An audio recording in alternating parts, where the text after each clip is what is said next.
Today, we're gonna make milk and cream Torrijas, super creamy on the inside and crispy on the outside. They don't turn out dry, they're really juicy. And then tell me, how do you make them at home?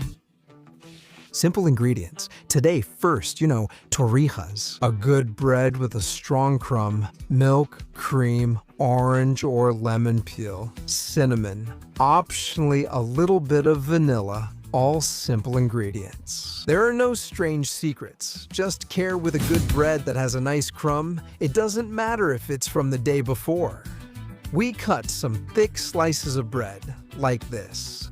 These are perfect so they soak well and have a good filling. By the way, this part here, what do you call it? In my house? It's always been called the horn. On the other hand, let's do the next step. Just remove the peel. In my case, from an orange. You can also do it with a lemon, but I think it tastes better with orange. Just use a peeler. We take off all the peel to make sure we get the orange part here, but not the white part, which is always bitter.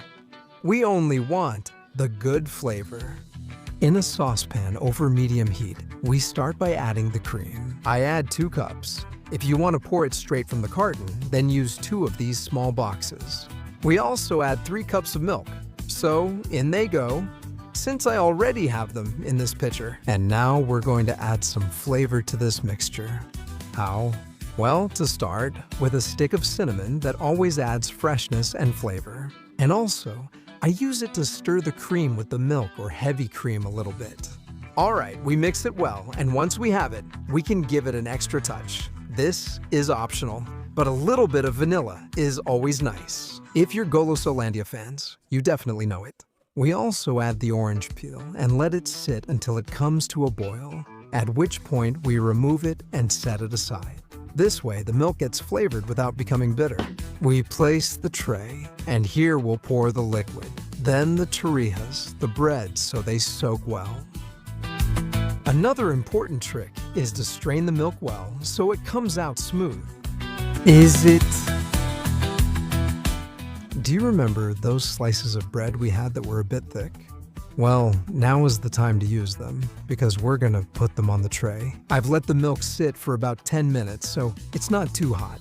And what we do is place the slices one by one. In this mixture of milk and flavor, we place the bread and soak it well.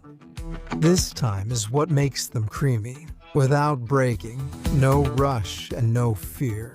And the good thing is the bread absorbing all the liquid and all the flavor, the taste, and also the texture.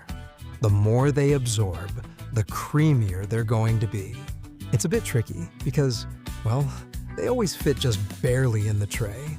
But don't worry, it doesn't really matter. Just handle them carefully so you can flip them over and they keep soaking up all the flavor. We prepare some eggs, beating them a little and putting them in a container that's big enough to fit the Torrijas comfortably. For example, a deep plate that will fit them inside. Give it one last whisk so the egg white and yolk are well mixed, and that's it. We're gonna give today's dessert its shine, so let's start with the first one. It's getting heavy here already, a good sign. We carefully dip it in the egg.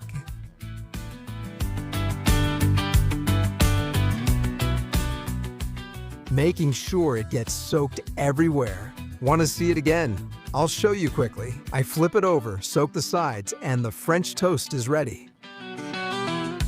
Hot oil, but without it smoking.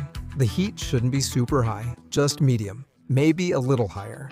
Medium-high at most. We place the French toast inside and wait for them to brown.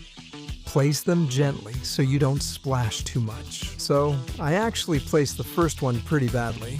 And once they start browning, we'll need to flip them over. So be patient. This goes little by little, but without losing pace. We brown them on both sides, and in a few minutes you'll notice they start to brown on the bottom. Time to flip them to make them perfect, you see. They even puff up a little. It's truly amazing. Inside, it's a bomb of delicious flavor. I'll go over it for you. The oil should be very hot, but not smoking, and then put them in for a few minutes. We keep an eye on them, and when they're golden the way you like, flip them over. Important, remember, you have to cook them on both sides. Then you lift them out, letting the oil drain a bit, and place them on a plate with plenty of kitchen paper or paper towels to absorb the excess oil. That's the trick to getting the edge so crispy. And these are ready now. We drain a little bit of oil, and I put them on a plate with plenty of kitchen paper or paper towels. That will always make them crispier, and they'll stop being oily. And we keep doing the same thing with each of these tortillas. Look how puffy they are. Oh my, how delicious.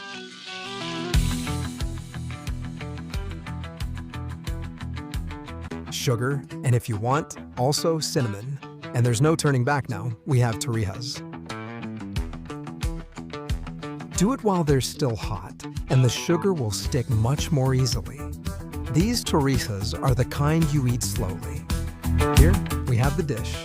In the end, I hope you like it. I'll bring it closer so you can appreciate it better. Torrillas, not big torrejones, juicy and super tasty. If you like the recipe, subscribe to Golosolandia.